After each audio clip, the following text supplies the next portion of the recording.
Kung si Will Ashley ang peg ng underrated last season, ngayong season, parang si Miguel Vergara naman ang sumusunod sa yapak.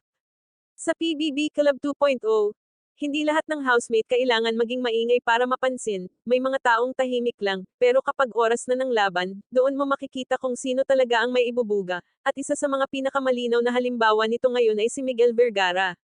Kung babalikan natin ang mga unang linggo, marami ang hindi agad napansin si Miguel, hindi siya yung tipong laging nasa drama, hindi rin siya yung laging gumagawa ng eksena, para sa iba, ordinaryo lang siya, pero habang tumatagal ang season, unti-unti nating nakikita kung gaano kalaki ang improvement niya. Dito pumapasok yung comparison kay Will Ashley, pareho silang tahimik, pareho silang consistent, at pareho silang hindi umaasa sa ingay kundi sa gawa, yung tipong hindi mo agad mapapansin sa simula, pero kapag nagbilang ka na ng ambag, doon mo marirealize, grabe pala.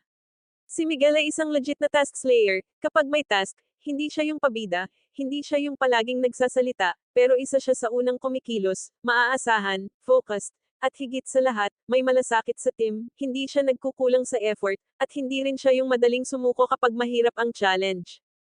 Ang nakakabilib pa, consistent siya, hindi lang isang beses nagpakitang gilas, paulit-ulit, linggo-linggo, tahimik pero ramdam, at sa loob ng bahay ni Kuya, consistency ang isa sa pinakamahirap panatilihin. Makikita rin ang laki ng improvement niya, mula sa pagiging simple housemate, ngayon ay isa na siya sa mga haligi ng grupo, mas confident na siya magsalita, mas malinaw na ang desisyon, at mas buo na ang pagkatao niya sa loob ng bahay. Hindi lang physical ang improvement, pati emotional at mental, marunong na siyang makinig, marunong na siyang umunawa, at marunong na siyang tumindig kapag kailangan.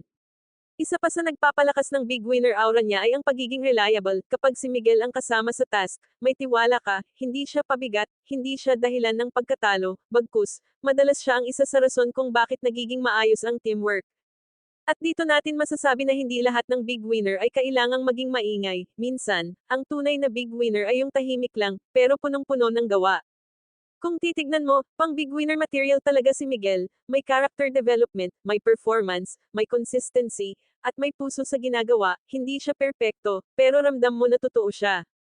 At sa isang show tulad ng Pub Club 2.0, hindi lang dapat lakas ng boses ang basehan, kundi lalim ng kontribusyon. Kaya kung ikaw ay naghahanap ng housemate na may tahimik pero solid na journey, si Miguel Vergara ang isa sa pinaka-worth it tutukan.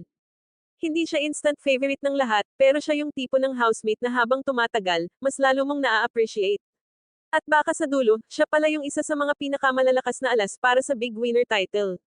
Dahil minsan, ang tunay na panalo ay hindi yung laging napapansin, kundi yung hindi kailanman bumibitaw sa pagiging totoo at consistent. Kaya ikaw, sa PBB Club 2.0, tingin mo ba, underrated lang talaga si Miguel Vergara? O isa na siyang tahimik na big winner in the making?